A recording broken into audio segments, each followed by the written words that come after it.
Here's a trick to transform any distortion into an exciter. So basically I'm using an input sound here. And then I'm using Fruity Stereo Shaper to flip the phase completely of the sound and sum it with the original signal with an EQ on top, which is not doing anything.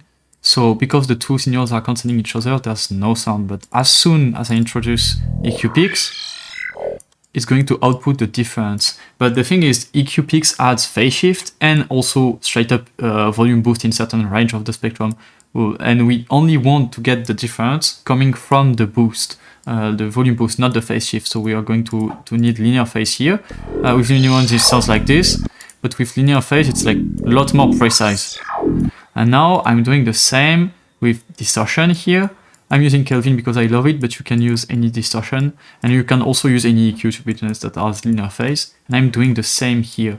So for example, if I'm using the clean mode in Kelvin and introduce crazy boost in the high end, for example, it's going to be completely silent. But as soon as I introduce distortion, boom, as you can see, really crispy, crunchy harmonics. And that way, if you layer it with the original signal, you can get really precise spectrum enhancement of your sound. So for example, this, maybe the sub. You can change the type of distortion, of course. And I'm using Kelvin here because it's real analog circuitry emulation, so the harmonics generated are pretty interesting. And I'm using Kirov here because it's just really precise parametric EQ.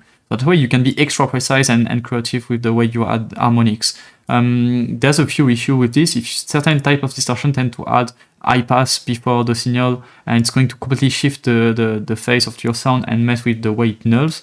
And it's a bit the same with oversampling, but usually it's pretty fine. So I encourage you to test with different stuff and maybe your favorite distortion and favorite EQs. But you can do that in pretty much any DAW for free and use free tools instead of Kirov and Kelvin. But you can also use more spicy ones if you want.